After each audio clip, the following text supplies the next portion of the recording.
मकसद paper leak राਹੀਂ पैसा कमाना। ਤੁਸੀਂ ਆਪਣੇ ਬੰਦੇ ਭਰਤੀ ਕਰ ਰਹੇ ਹੋ, ਮੈਡੀਕਲ 'ਚ ਲਿਜਾ ਰਹੇ ਹੋ, IAS ਬਣਾ ਰਹੇ ਹੋ, IPS ਬਣਾ ਰਹੇ ਹੋ। ਇਸ ਲਈ ਹਿੰਦੂਤਵਾ ਦਾ ਜਿਹੜਾ ਪੂਰਾ ਬੋਲਬਾਲਾ ਸਾਰੇ ਪਾਸੇ ਕੀਤਾ ਹੋਇਆ।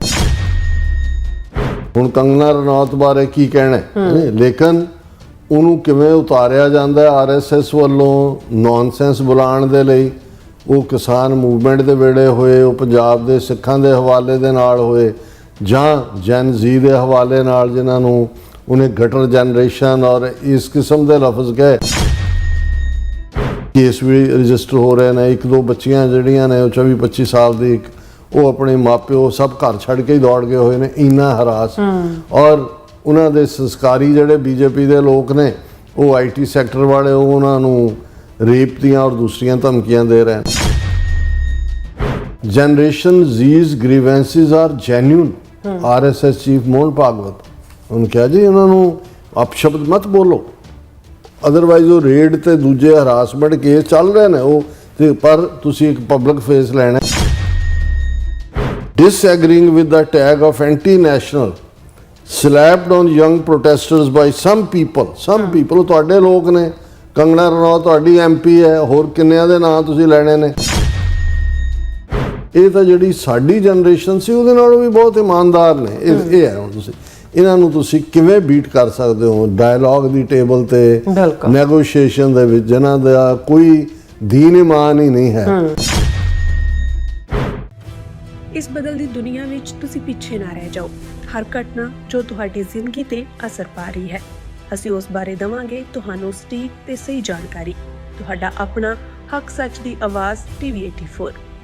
TV84 ਦੇ ਨਾਲ ਜੁੜਨ ਲਈ ਆਪਣਾ ਫੋਨ ਚੁੱਕੋ ਤੇ ਐਪ ਸਟੋਰ ਵਿੱਚ ਜਾ ਕੇ ਡਾਊਨਲੋਡ ਕਰੋ TV84 ਦੀ ਨਵੀਂ ਐਪ। ਇਸ ਐਪ ਤੇ ਤੁਸੀਂ ਦੇਖ ਸਕਦੇ ਹੋ 24 ਘੰਟੇ TV84 ਦਾ ਲਾਈਵ ਚੈਨਲ ਅਤੇ ਨਾਲ ਹੀ ਪੰਜ ਪੰਜਾਬ ਅਤੇ ਦੁਨੀਆ ਭਰ ਦੀਆਂ ਅਹਿਮ ਖਬਰਾਂ।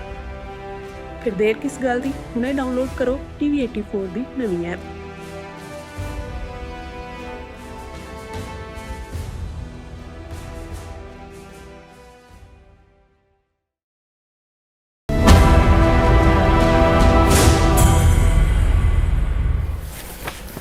Viewers, welcome back. Our program ਸੋ ਵੀ ਇਸ ਗੱਲਬਾਤ ਕਰਨ ਜਾ ਰਹੇ ਹਾਂ ਕਿ ਜਨ ਜ਼ੀ ਦੇ ਪ੍ਰੋਟੈਸਟਰਸ ਨੇ ਮੋਦੀ ਸਰਕਾਰ ਦੇ ਇਮੇਜ ਨੂੰ ਕਾਫੀ ਨੁਕਸਾਨ ਪਹੁੰਚਾਇਆ ਔਰ ਹੁਣ RSS ਮੁਖੀ ਮੋਹਨ ਭਾਗਵਤ ਡੈਮੇਜ ਕੰਟਰੋਲ ਲਈ ਮੈਦਾਨ ਵਿੱਚ ਉਤਰਿਆ ਹੈ। ਉਸਨੇ ਕਿਹਾ ਕਿ ਜਨ ਜ਼ੀ ਦੀਆਂ ਮੰਗਾਂ ਬਿਲਕੁਲ ਜਾਇਜ਼ ਹਨ। ਦੂਸਰੇ ਪਾਸੇ ਮੋਹਨ ਭਾਗਵਤ ਪਾਕਿਸਤਾਨ ਤੇ ਚੀਨ ਨੂੰ ਵੀ ਪਲੋਸ ਰਿਹਾ। ਸੋ ਇਸ ਬਾਰੇ ਆਪਾਂ ਗੱਲਬਾਤ ਕਰਨ ਜਾ ਰਹੇ ਹਾਂ। ਸੋ ਅਸੀਂ ਚਾਹਾਂਗੇ ਕਿ ਤੁਸੀਂ ਇਸ ਤਰ੍ਹਾਂ ਬਣੇ ਰਹਿਣਾ। ਦੇਖਣ ਸੁਣ ਲਈ ਐਂਡ ਲਿਖਣ ਲਈ ਤੁਹਾਡਾ ਬਹੁਤ ਬਹੁਤ ਸ਼ੁਕਰੀਆ ਜੀ। ਕੀ ਕਹਿਣਾ ਚਾਹੋਗੇ? ਦੇਖੋ, ਮੈਂ ਕਈ ਵਾਰ ਇਹ ਦੇਖਦਾ ਹਾਂ ਕਿ ਵੀ ਜਦੋਂ ਅਸੀਂ 3500 ਸਾਲ ਦਾ ਬ੍ਰਾਹਮਣਵਾਦ ਦਾ ਇਤਿਹਾਸ ਦੇਖਦੇ ਹਾਂ, ਕਿਉਂਕਿ ਰਿਗਵੇਦ ਤੋਂ ਉਸ ਦੀ ਸ਼ੁਰੂਆਤ ਹੁੰਦੀ ਹੈ ਔਰ ਉਸ ਦਾ ਜਿਹੜਾ ਟਾਈਮ ਪੀਰੀਅਡ ਹੈ ਰਿਗਵੇਦ ਦਾ, ਜਿਹਨੂੰ ਮਲਟੀਪਲ ਲਿਖਾਰੀਆਂ ਨੇ ਲਿਖਿਆ ਔਰ ਜਿਹਦੇ 'ਚ ਬ੍ਰਾਹਮਣ ਦੀ ਸੁਪਰਾਮੇਸੀ ਦਾ ਜ਼ਿਕਰ ਹੈ, ਯੱਗ ਹੋਮ ਕਰਨ ਦਾ 3500 ਸਾਲ ਹੋ ਗਏ।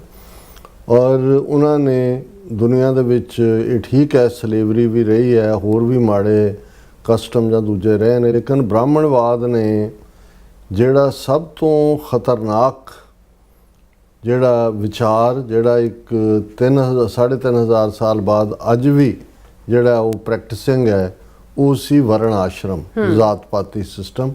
ਜਿਸ ਨੂੰ ਇਹਦੇ ਬਾਵਜੂਦ ਕਿ ਕਨਸਟੀਟਿਊਸ਼ਨ ਡਾਕਟਰ ਅੰਬੇਦਕਰ ਦਾ ਕਹੋ ਜੀ ਬਾਬਾ ਸਾਹਿਬ ਨੇ ਬਣਾਇਆ ਕਰਤਾ, ਲੇਕਿਨ ਅੱਜ ਵੀ ਤੁਸੀਂ ਜਿਹੜੇ ਕਮਿਸ਼ਨ ਵੀ ਬਣੇ ਹੋਏ ਨੇ ਸ਼ਡਿਊਲ ਕਾਸਟ, ਸ਼ਡਿਊਲ ਟਰਾਈਬ, ਸ਼ਿਕਾਇਤਾਂ ਦੇ ਸਟੇਟਾਂ 'ਚ ਵੀ, ਸੈਂਟਰ 'ਚ ਵੀ ਹਜ਼ਾਰਾਂ ਕੰਪਲੇਂਟਸ, ਉਹ ਵੀ 100 ਕੰਪਲੇਂਟਾਂ 'ਚੋਂ ਇੱਕ ਜਿਹੜੀ ਹੈ ਉੱਥੇ ਤੱਕ ਪਹੁੰਚਦੀ ਹੈ, ਪਰ ਉਹ ਬਰਾਬਰ ਜਿਹੜਾ ਮਾਈਂਡ ਸੈਟ ਹੈ ਉਹ ਚੱਲ ਰਿਹਾ। ਔਰ ਮੈਂ ਇਹ ਦੇਖ ਰਿਹਾ ਸੀ ਕਿ ਵੀ ਇੱਕ ਪਾਸੇ ਗਾਂਧੀ ਪਿੰਡਾਂ ਦੇ ਉੱਤੇ ਬਹੁਤ ਜ਼ੋਰ ਦਿੰਦਾ ਸੀ ਕਿ ਜੀ ਪਿੰਡਾਂ ਦਾ ਵਿਕਾਸ ਹੋਏ, ਪਿੰਡਾਂ ਦੇ ਵਿੱਚ ਹੋਏ, ਦੂਜਾ ਤੀਜਾ।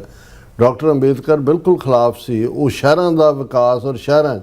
ਔਰ ਮੈਨੂੰ ਇਹ ਬਾਅਦ 'ਚ ਗੱਲ ਸਮਝ ਆਈ ਕਿ ਵੀ ਪਿੰਡ ਦੇ ਵਿੱਚ ਤਾਂ ਅੱਜ ਵੀ ਤੁਹਾਡੀ ਸ਼ਨਾਖਤ, ਜਿਹੜਾ ਵੀ ਪਿੰਡ 'ਚ ਰਹਿਣ ਵਾਲਾ ਉਹਦੀ ਜ਼ਾਤ ਨਾਲ ਹੀ ਹੈ ਔਰ ਉਹ ਉੱਥੇ ਹੀ ਰਹਿਣੀ ਹੈ। ਉਹ ਵਿਕਾਸ ਕਰ ਜਾਏ, ਉਹਦਾ ਪੱਕਾ ਘਰ ਬਣਾ ਲਏ, ਚੁਬਾਰਾ ਬਣਾ ਲਏ, ਜਿਹੜਾ ਜਾਤੀ ਸੂਚਕ ਲਫ਼ਜ਼ ਹੈ ਉਹ ਉਹਨਾਂ ਦੇ ਲਈ ਉਹੀ ਰਹਿਣਾ। ਹਾਂ, ਜਦੋਂ ਉਹ ਸ਼ਹਿਰਾਂ 'ਚ ਆ ਜਾਂਦੇ ਨੇ, ਸ਼ਹਿਰਾਂ ਦੀ ਇੱਕ ਮੰਜ਼ਿਲ 'ਤੇ ਕੋਈ ਰਹਿ ਰਿਹਾ, ਦੂਸਰੀ 'ਤੇ ਕੋਈ ਰਹਿ ਰਿਹਾ, ਢਾਬਾ ਕਿਸੇ ਨੇ ਖੋਲ੍ਹਿਆ, ਰੈਸਟੋਰੈਂਟ ਕਿਸੇ ਨੇ ਖੋਲ੍ਹਿਆ, ਉਹ ਤੁਹਾਨੂੰ ਤੁਸੀਂ ਉਸ ਨਫ਼ਰਤ ਚੋਂ ਨਿਕਲ ਜਾਂਦੇ। ਸੋ ਬੇਸਿਕ ਜਦੋਂ ਗਾਂਧੀਅਨ ਥਾਟ ਨੂੰ ਅੰਬੇਦਕਰ ਨੇ ਨਕਾਰਿਆ ਔਰ ਗਾਂਧੀ ਨੂੰ ਬਹੁਤ ਵੱਡਾ ਫਰਾਡ ਪਖੰਡੀ ਕਿਹਾ, ਉਹਨੇ ਕਿਹਾ ਇਹਦੀਆਂ ਲਿਖਤਾਂ ਪੜ੍ਹੋ। ਇਹ ਜਦੋਂ ਅੰਗਰੇਜ਼ੀ 'ਚ ਲਿਖਦਾ ਯੰਗ ਇੰਡੀਆ ਜਿਵੇਂ ਪਬਲਿਕੇਸ਼ਨ ਸੀ ਉਹਦੀ ਗਾਂਧੀ ਦੀ ਜਾਂ ਕਾਂਗਰਸ ਦੀ, ਉਹਦੇ 'ਚ ਬੜੇ ਲਿਬਰਲ ਥਾਟ ਦੇਗਾ ਕਿਉਂਕਿ ਉਹ ਵੈਸਟਰਨ ਲੋਕਾਂ ਨੇ ਪੜ੍ਹਨਾ ਕਿ ਦੇਖੋ ਜੀ ਗਾਂਧੀ ਦਾ ਇੰਨਾ ਹਿਊਮੈਨੀਟੇਰੀਅਨ ਬੇਸ ਹੈ। ਪਰ ਜਦੋਂ ਇਨਰ ਜਿਹੜੀ ਉਹਦੀ ਪਬਲਿਕੇਸ਼ਨ ਹੈ ਗੁਜਰਾਤੀ ਜ਼ਬਾਨ 'ਚ ਆਪਣੇ ਲੋਕਾਂ ਲਈ ਹੈ, ਉਹਦੇ 'ਚੋਂ ਪੂਰੀ ਤਰ੍ਹਾਂ ਫਿਰ ਵਰਣ ਵਿਵਸਥਾ ਔਰ ਮੰਨੂ ਜੀ ਮਹਾਰਾਜ ਔਰ ਇਹ ਜੇ ਜਾਤੀ ਵਿਵਸਥਾ ਨਾ ਰਹੇ ਤਾਂ ਹਿੰਦੂ ਧਰਮ ਬਚ ਹੀ ਨਹੀਂ ਸਕਦਾ ਔਰ ਦੂਸਰਾ ਨਹੀਂ ਹੋ ਸਕਦਾ, ਇਹ ਸਾਰਾ ਕਰਦੇ ਨੇ। ਹੁਣ ਬੜੀ ਸਮਾਰਟਨੈਸ ਦੇ ਨਾਲ, ਔਰ ਇਹ ਜਿਹੜੀ ਇੱਕ ਬੈਂਡਿੰਗ ਗੇਮ ਹੈ, ਇਹ ਬੈਂਡਿੰਗ ਗੇਮ ਕੋਈ ਇਸ ਨੇ ਸਿੱਖਣੀ ਹੈ ਤਾਂ ਬਾਹਮਣ ਤੋਂ ਸਿੱਖੇ ਵੀ ਕਿਵੇਂ ਲੋੜ ਵੇਲੇ ਗਧੇ ਨੂੰ ਪਿਓ ਕਹਿਣਾ ਤੇ ਵਕਤ ਬੀਤ ਜਾਣ ਦੇ ਉੱਤੇ ਪਿਓ ਨੂੰ ਵੀ ਗਧਾ ਕਹਿਣਾ। ਔਰ ਹਾਂ, ਉਹਨੂੰ ਪਿਓ ਨੂੰ ਗਧਾ ਕਹਿਣ ਲੱਗੇ, ਉਹਦਾ ਖੂਬਸੂਰਤ ਨਾਂ ਗਧੇ ਦਾ ਜਿਵੇਂ ਸੰਸਕ੍ਰਿਤ ਦੇ ਵਿੱਚ ਗੰਧਰਵ ਸੇਨ, ਉਹਨੂੰ ਕਹੋ ਜੀ ਆਪ ਗੰਧਰਵ ਸੇਨ ਹੈ ਪਿਤਾ ਜੀ, ਹੁਣ ਉਹਨੂੰ ਗਧਾ ਕਹਿ ਰਿਹਾ ਉਹ ਪਰ ਬੜੇ ਫਲਫੀ ਲਫ਼ਜ਼ਾਂ ਦੇ ਵਿੱਚ। ਇਹ ਇਹਨਾਂ ਦਾ ਆਰਟ ਹੈ। ਹੁਣ ਅਸੀਂ ਦੇਖਿਆ ਕਿ ਵੀ 20 ਜੁਲਾਈ ਨੂੰ ਜੋ ਕੁਛ ਜੰਤਰ ਮੰਤਰ ਦੇ ਉੱਤੇ ਹੋਇਆ, ਉਸ ਤੋਂ 40 ਦਿਨ ਪਹਿਲਾਂ ਇਹ ਐਜੀਟੇਸ਼ਨ ਉਹਨਾਂ ਦੀ ਚੱਲਦੀ ਰਹੀ। ਨੀਟ ਐਗਜ਼ਾਮ 'ਚ ਪੇਪਰ ਲੀਕ ਜਿਹੜਾ ਜ਼ਾਹਰ ਹੈ ਕਿ ਧਰਮਿੰਦਰ ਪ੍ਰਧਾਨ RSS ਦਾ ਡਾਇਰੈਕਟ ਮੈਨ ਮੋਹਨ ਭਾਗਵਤ ਤੋਂ ਬਾਅਦ ਮਕਸਦ ਪੇਪਰ ਲੀਕ ਰਾਹੀਂ ਪੈਸਾ ਕਮਾਉਣਾ। ਪੈਸਾ ਤਾਂ ਇਹਨਾਂ ਕੋਲ ਇੰਨਾ ਆਨਾ ਹੈ, ਇਹਨਾਂ ਨੂੰ ਇਹ ਜਿਹੜਾ ਉਹ ਸੌਂਦੇ ਹੀ ਪੈਸਿਆਂ ਦੇ ਉੱਤੇ ਨੇ, ਇੰਨੇ ਵਿਛਾ ਕੇ ਉਹਦੇ ਉੱਤੇ। ਲੇਕਿਨ ਪੇਪਰ ਲੀਕ ਰਾਹੀਂ ਤੁਸੀਂ ਆਪਣੇ ਬੰਦੇ ਭਰਤੀ ਕਰ ਰਹੇ ਹੋ, ਮੈਡੀਕਲ 'ਚ ਲਿਜਾ ਰਹੇ ਹੋ, IAS ਬਣਾ ਰਹੇ ਹੋ, IPS ਬਣਾ ਰਹੇ ਹੋ। ਇਸ ਲਈ ਹਿੰਦੂਤਵਾ ਦਾ ਜਿਹੜਾ ਪੂਰਾ ਬੋਲਬਾਲਾ ਸਾਰੇ ਪਾਸੇ ਕੀਤਾ ਹੋਇਆ ਉਹਨਾਂ ਦਾ, ਉਹਨੂੰ ਯੂਜ਼ ਕਰਦੇ ਨੇ। ਬਿਲਕੁਲ ਇਸ ਮਾਮਲੇ 'ਚ ਉਹਨਾਂ ਨੇ ਮਿਸਕੈਲਕੂਲੇਟ ਕੀਤਾ। ਹੁਣ ਜੈਨ ਜ਼ੀ ਨੂੰ ਕੀ ਨਹੀਂ ਕਿਹਾ, ਇਹਨਾਂ ਦੀ ਜਿਹੜੀ ਅਗੇਨ ਮੈਂ ਲਫ਼ਜ਼ ਅੱਜ ਦੇ ਪ੍ਰੋਗਰਾਮ 'ਚ ਪਲੇ ਗਰਲ, ਪਲੇ ਬॉय ਹੁੰਦੇ ਨੇ ਜਿਹੜੇ ਹਰ ਇੱਕ ਸਮਾਜ ਜਾਂ ਦੂਸਰੇ 'ਚ ਹੁੰਦੇ ਨੇ। ਹੁਣ ਕੰਗਨਾ ਰਣੌਤ ਬਾਰੇ ਕੀ ਕਹਿਣਾ, ਲੇਕਿਨ ਉਹਨੂੰ ਕਿਵੇਂ ਉਤਾਰਿਆ ਜਾਂਦਾ RSS ਵੱਲੋਂ ਨੌਨਸੈਂਸ ਬੁਲਾਉਣ ਦੇ ਲਈ। ਉਹ ਕਿਸਾਨ ਮੂਵਮੈਂਟ ਦੇ ਵੇਲੇ ਹੋਏ, ਉਹ ਪੰਜਾਬ ਦੇ ਸਿੱਖਾਂ ਦੇ ਹਵਾਲੇ ਦੇ ਨਾਲ ਹੋਏ, ਜਾਂ ਜੈਨ ਜ਼ੀ ਦੇ ਹਵਾਲੇ ਨਾਲ ਜਿਨ੍ਹਾਂ ਨੂੰ ਉਹਨੇ ਗਟਰ ਜਨਰੇਸ਼ਨ ਔਰ ਇਸ ਕਿਸਮ ਦੇ ਲਫ਼ਜ਼ ਕਹੇ, ਉਹਨਾਂ ਨੇ ਪੋਤੜੇ ਫੋਲ ਕੇ ਰੱਖ ਦਿੱਤੇ ਉਹਦੇ ਕੰਗਨਾ ਰਣੌਤ ਦੇ। ਜਦੋਂ ਤੋਂ ਆਈ ਉਸ ਦੀਆਂ ਜਿਹੜੀਆਂ ਬਦ ਅਖਲਾਕ ਹਰਕਤਾਂ ਨੇ, ਉਹ ਸਾਰੀਆਂ ਦੀਆਂ ਵੀਡੀਓਜ਼ ਕੱਢ ਕੇ ਲਿਆ ਕੇ ਉਹਨਾਂ ਨੇ ਕਿਹਾ ਦੇਖ ਲਓ ਇਹ ਸੰਸਕਾਰਿਕ ਬੀਬੀ ਹੈ ਨਾ, ਹਮ ਅਸੀਂ ਸੰਸਕਾਰੀ ਲੋਕ ਹੈ, ਇਹ ਗਟਰ ਜਨਰੇਸ਼ਨ ਕਿੱਥੋਂ ਆ ਗਏ। ਉਹ ਕਹਿੰਦੇ ਆਹ ਦੇਖ ਲਓ ਇਹਦੇ ਸੰਸਕਾਰ। ਹੁਣ ਪੂਰਾ ਉਹਨਾਂ ਨੇ, ਔਰ ਇਕੱਲਾ ਇਹ ਨਹੀਂ ਹੈ, ਸਾਨੂੰ ਭੈਣ ਅਮਨਜੋਤ ਕੌਰ ਹੋਰਾਂ ਦੇ 2 ਲਿਖਤਾਂ ਵੀ ਆਈਆਂ ਨੇ, ਉਹਨਾਂ ਨੇ ਪਾਰਟਿਕੂਲਰਲੀ ਮਾਰਕ ਕੀਤਾ ਕਿ ਵੀ ਕਿਵੇਂ ਜਿਹੜੀਆਂ ਬੱਚੀਆਂ ਉਹਦੇ 'ਚ ਸ਼ਾਮਲ ਹੋਈਆਂ ਉਹਨਾਂ ਨੂੰ ਟਾਰਗੇਟ ਕੀਤਾ ਜਾ ਰਿਹਾ, ਉਹਨਾਂ ਨੂੰ ਹਰਾਸ ਕੀਤਾ ਜਾ ਰਿਹਾ, ਉਹਨਾਂ ਦੇ ਉੱਤੇ ਕੇਸ। ਇੱਕ ਛੋਟੀ ਜਿਹੀ ਕੁੜੀ ਜਿਹਨੇ, ਹਾਲਾਂ ਉਹਦੀ ਜ਼ੁਬਾਨ ਤਾਂ ਗੰਦੀ ਸੀ ਜੋ ਉਹਨੇ ਕਿਹਾ ਮੋਦੀ ਨੂੰ, ਲੇਕਿਨ ਉਹਦੇ ਤੋਂ ਮਾਫੀ ਵੀ ਮੰਗਾਈ ਜਾ ਰਹੀ ਹੈ। ਕੇਸ ਵੀ ਰਜਿਸਟਰ ਹੋ ਰਹੇ ਨੇ। 1-2 ਬੱਚੀਆਂ ਜਿਹੜੀਆਂ ਨੇ ਉਹ 24-25 ਸਾਲ ਦੀ, ਇੱਕ ਉਹ ਆਪਣੇ ਮਾਪਿਓ ਸਭ ਘਰ ਛੱਡ ਕੇ ਹੀ ਦੌੜ ਗਏ ਹੋਏ ਨੇ, ਇੰਨਾ ਹਰਾਸ। ਔਰ ਉਹਨਾਂ ਦੇ ਸੰਸਕਾਰੀ ਜਿਹੜੇ BJP ਦੇ ਲੋਕ ਨੇ, ਉਹ IT ਸੈਕਟਰ ਵਾਲੇ, ਉਹ ਉਹਨਾਂ ਨੂੰ ਰੇਪ ਦੀਆਂ ਔਰ ਦੂਸਰੀਆਂ ਧਮਕੀਆਂ ਦੇ ਰਹੇ ਨੇ। ਹੁਣ ਇਸ ਸਭ ਦੇ ਬਾਵਜੂਦ ਕਿਉਂਕਿ ਅਲਟੀਮੇਟਲੀ ਦਬਾਅ ਬਣਿਆ, ਸਾਰੇ ਮੁਲਕ ਦੇ ਵਿੱਚ ਇੱਕ ਪ੍ਰਭਾਵ ਜਿਹਾ ਬਣਨ ਲੱਗਾ ਔਰ ਉਹਦਾ ਅਸਤੀਫਾ ਲੈ ਲਿਆ। ਹੁਣ ਇੱਕ ਪਾਸੇ ਰਿਪਰੈਸਿਵ ਵੇ ਦੇ ਨਾਲ ਉਹਨਾਂ ਨੂੰ ਹਰਾਸ ਕੀਤਾ ਜਾ ਰਿਹਾ, ਦੂਸਰਾ ਔਰ ਪਰ ਉਹਨਾਂ ਨੂੰ ਲੱਗਾ ਵੀ ਇਹਨੇ ਬਹੁਤ ਡੈਮੇਜ ਕਰ ਦਿੱਤਾ। ਔਰ ਉਸ ਤੋਂ ਇਮੀਡੀਏਟ ਬਾਅਦ ਬਿਹਾਰ ਦੀ ਇਲੈਕਸ਼ਨ ਜਿਹੜੀ 1995 ਤੋਂ ਕਦੇ BJP ਨੇ ਲੂਜ਼ ਨਹੀਂ ਸੀ ਕੀਤੀ, ਬਾਈ ਇਲੈਕਸ਼ਨ ਸੀ MLA ਦੀ, ਉਹਦੇ 'ਚ ਉਹ ਜਿਹੜਾ ਇੱਕ ਨਵੀਂ ਪਾਰਟੀ ਪਹਿਲਾਂ ਇਹ ਜਿਹੜਾ ਐਡਵਾਈਜ਼ਰ ਹੁੰਦਾ ਸੀ ਚੋਣਾਂ ਜਿਤਾਉਣ ਦੇ ਲਈ, ਕੈਪਟਨ ਅਮਰਿੰਦਰ ਦਾ ਵੀ ਐਡਵਾਈਜ਼ਰ ਸੀ, BJP ਦਾ ਵੀ ਸੀ ਕਿਸੇ ਜ਼ਮਾਨੇ 'ਚ, ਨਤੀਸ਼ ਕੁਮਾਰ ਦਾ ਵੀ, ਉਹ ਬਾਈ ਇਲੈਕਸ਼ਨ ਜਿੱਤ ਗਿਆ। ਹੁਣ ਇਹਨਾਂ ਨੂੰ ਇਸ ਗੱਲ ਦਾ ਅਹਿਸਾਸ ਹੋਇਆ ਕਿ ਵੀ ਇਹ ਜਿਹੜੀ ਜਿਹਨਾਂ ਨੂੰ ਅਸੀਂ ਗਟਰ ਜਨਰੇਸ਼ਨ ਔਰ ਗਵਾਚੇ ਹੋਏ ਔਰ ਪਤਾ ਨਹੀਂ ਕੀ ਲਫ਼ਜ਼ ਇਹਨਾਂ ਦੇ RSS ਦੇ ਲੋਕਾਂ ਨੇ ਕਹੇ ਵੀ ਇਹ ਤਾਂ ਸਾਡੀ ਸਾਦਾ ਪੰਜਾਬੀ 'ਚ ਕਹਿਣਾ ਹੋਇਆ ਮੰਜੀ ਠੋਕ ਦੇਣਗੇ। ਹੁਣ ਮੋਹਨ ਭਾਗਵਤ ਉੱਤਰ ਆਇਆ RSS ਦਾ, ਜਿਹੜਾ ਇਹਨੂੰ ਕਹਿੰਦਾ ਡੈਮੇਜ ਕੰਟਰੋਲ। ਔਰ ਤੁਸੀਂ ਦੇਖੋ ਵੀ ਕੰਪਲੀਟ U-turn, ਔਰ ਇਹਨਾਂ ਦੀਆਂ ਸਾਰੇ ਮੀਡੀਆ ਦੀਆਂ ਖਬਰਾਂ ਦੀ ਹੈਡਲਾਈਨ ਹੈ ਜਨਰੇਸ਼ਨ ਜ਼ੀਜ਼ ਗ੍ਰੀਵੈਂਸਿਸ ਆਰ ਜੈਨੂਨ। RSS ਚੀਫ ਮੋਹਨ ਭਾਗਵਤ, ਉਹਨੂੰ ਕਿਹਾ ਜੀ ਉਹਨਾਂ ਨੂੰ ਅਪਸ਼ਬਦ ਮਤ ਬੋਲੋ, ਅਦਰਵਾਈਜ਼ ਉਹ ਰੇਡ ਤੇ ਦੂਜੇ ਹਰਾਸਮੈਂਟ ਕੇਸ ਚੱਲ ਰਹੇ ਨੇ, ਉਹ ਤੇ ਪਰ ਤੁਸੀਂ ਇੱਕ ਪਬਲਿਕ ਫੇਸ ਲੈਣਾ ਹੈ। ਔਰ ਉਹਨਾਂ ਨੇ ਕਿਹਾ ਵੀ ਉਹਨਾਂ ਨੂੰ ਤੁਸੀਂ ਐਂਟੀ ਨੈਸ਼ਨਲ ਨਾ ਕਹੋ। ਉਹਨਾਂ ਦੀਆਂ ਜਿਹੜੀਆਂ ਮੰਗਾਂ ਨੇ ਉਹ ਬੜੀਆਂ ਜੈਨੂਅਨ ਨੇ, ਔਰ ਦੂਸਰਾ ਔਰ ਉਹਨਾਂ ਦੇ ਉੱਤੇ ਉਹਨਾਂ ਦੀਆਂ ਮੰਗਾਂ ਜੈਨੂਅਨ ਨੇ, ਉਹਨਾਂ ਨੂੰ ਐਡਰੈਸ ਕਰਨ ਦੀ ਲੋੜ ਹੈ। ਔਰ ਉਹਨਾਂ ਨੇ ਜਿਹੜਾ ਖੁਦ ਉਹਨੇ ਕਿਹਾ ਜੀ ਮੈਂ ਜਨਰੇਸ਼ਨ Z ਨਾਲ ਖੁਦ ਡਾਇਲੋਗ ਕਰਾਂਗਾ। ਪਤਾ ਨਹੀਂ 20-25 ਮੀਟਿੰਗਾਂ ਰੱਖਤੀਆਂ ਕਿ ਜੀ ਉੱਥੇ ਜਾ ਕੇ ਮਿਲਾਂਗੇ, ਅਸੀਂ ਉਹਨਾਂ ਦੀਆਂ ਗੱਲਾਂ ਸੁਣਾਂਗੇ, ਉਹਨਾਂ ਦੇ ਨਾਲ ਜਿਹੜਾ ਡਾਇਲੋਗ ਕਰਾਂਗੇ, ਔਰ ਇਹੀ ਡੈਮੋਕ੍ਰੇਸੀ ਦੀ ਖੂਬਸੂਰਤੀ ਹੈ।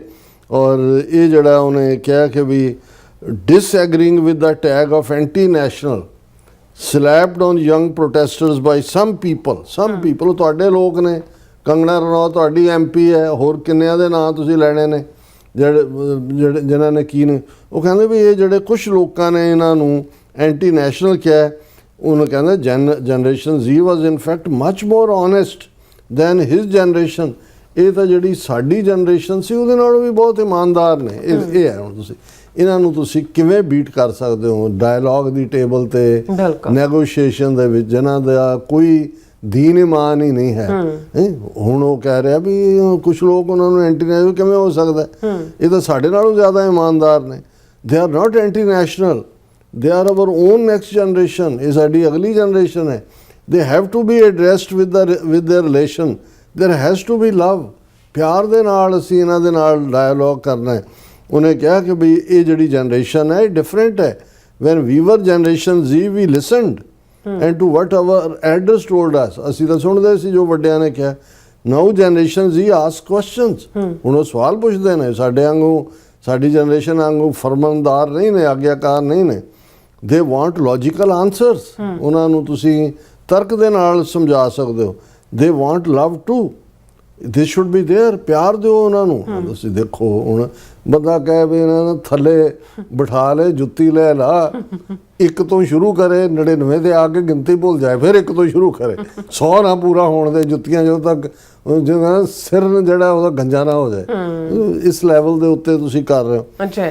ਫਿਰ ਉਹ ਕਹਿੰਦਾ ਜੀ ਡੈਮੋਕ੍ਰੇਸੀ ਡਿਬੇਟ ਬੜੀ ਇੰਪੋਰਟੈਂਟ ਹੈ। ਇਹਦੇ ਤੇ ਕਈ ਵਿਊ ਹੋ ਸਕਦੇ ਨੇ। ਜੋ ਕੁਝ ਜਨਰੇਸ਼ਨ Z ਸ਼ਾਊਟ ਕਰ ਰਹੀ ਹੈ, they are doing so due to problems. ਉਹ ਤਾਂ ਇਸ ਲਈ ਚੀਕਾਂ ਮਾਰ ਰਹੇ ਨੇ ਜਾਂ ਨਾਰੇ ਲਾ ਰਹੇ ਨੇ, ਉਹਨਾਂ ਦੀਆਂ ਸਮੱਸਿਆਵਾਂ ਨੇ। We need to resolve the issues they face. ਹੁਣ ਇਹਦੇ ਤੇ ਆ ਕੇ ਤੁਸੀਂ ਕੋਈ ਹੁਣ ਇਕੱਲਾ ਇਹੀ ਨਹੀਂ ਵੀ ਉਹਨੇ ਇਹਨਾਂ ਨੂੰ ਜਿਹੜੇ ਨੇ ਮੁੰਡੇ ਬੰਡੇ ਨੇ ਪਾਕਿਸਤਾਨ ਤੇ ਚਾਈਨਾ। ਹੁਣ ਇਹਨਾਂ ਦਾ ਰਾਜਨਾਥ ਸਿੰਘ ਇਹ ਕਹਿੰਦਾ ਕਿ ਅਸੀਂ ਮਿਟਾ ਦੇਵਾਂਗੇ। ਫੌਜੀ ਜਨਰਲ ਕਹਿੰਦਾ ਪਾਕਿਸਤਾਨ ਨੂੰ ਸਫਾਈ ਹਸਤੀ ਤੋਂ ਮਿਟਾ ਦੇਵਾਂਗੇ।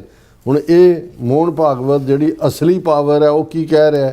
ਇਹਨੂੰ ਕਹਿੰਦੇ ਨੇ ਪਲੋਸਣਾ। ਹੁਣ ਪਾਕਿਸਤਾਨ ਤੇ ਚਾਈਨਾ ਨੂੰ ਪਲੋਸ ਰਿਹਾ। On India's relations with Pakistan and China he said that civilian interactions and ties should be continued during peace time. ਕਿ ਜਦੋਂ ਅਮਨ ਦਾ ਪੀਰੀਅਡ ਹੁੰਦਾ ਹੈ ਉਦੋਂ ਗੱਲਬਾਤ ਔਰ ਜਿਹੜੇ ਲੋਕਾਂ ਦੇ ਨਾਲ ਮੇਲ ਮਿਲਾਪ ਉਹ ਜਾਰੀ ਰਹਿਣਾ ਚਾਹੀਦਾ।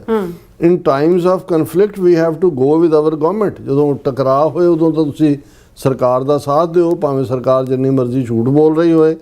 But that should not saviour ties with the already there. ਪਰ ਜਿਹੜੇ ਰਿਸ਼ਤੇ ਨੇ ਉਹ ਥੋੜੀ ਟੁੱਟ ਸਕਦੇ ਨੇ। China says for 2000 years. China ਤਾਂ ਉੱਥੇ 2000 ਸਾਲ ਤੋਂ ਹੈ। ਸਾਡੇ ਨਾਲ ਇੰਨੇ ਉਹਨਾਂ ਦੇ ਪੁਰਾਣੇ ਸੰਬੰਧ ਨੇ। Bharat has given them some values। ਅਸੀਂ ਚੀਨ ਨੂੰ ਵੀ ਬੜੀਆਂ ਵੈਲਿਊਜ਼ ਦਿੱਤੀਆਂ ਹੋਈਆਂ। These ties cannot be served, they can be put on hold during conflict। ਫਿਰ ਪਾਕਿਸਤਾਨ ਬਾਰੇ ਵੀ ਉਹਨੇ ਕਿਹਾ ਕਿ ਜੀ ਪਾਕਿਸਤਾਨ ਦੇ ਨਾਲ ਇਹ ਸਾਡਾ ਹਿੱਸਾ ਹੀ ਸੀ 47 ਤੋਂ ਪਹਿਲਾਂ ਤੱਕ। ਜੇ ਝਗੜਾ ਜਾਂ ਦੂਜਾ ਲੋਕਾਂ ਨਾਲ ਥੋੜੀ ਸੰਬੰਧ ਟੁੱਟ ਸਕਦੇ ਨੇ, ਸਾਨੂੰ ਸੰਬੰਧ ਕਾਇਮ ਰੱਖਣੇ ਚਾਹੇ। ਇਹ ਵੀ ਜਿਹੜਾ ਡਿਸੈਪਸ਼ਨ ਬਿਲਕੁਲ ਇਹ ਹੈ ਜਿਹੜੀ ਹੁਣ ਅੱਜ ਕੱਲ੍ਹ ਤਾਂ ਮੋਸਾਦ ਦੇ ਨਾਲ ਇਹਨਾਂ ਦੀਆਂ ਯਾਰੀਆਂ ਨੇ ਪੱਕੀਆਂ।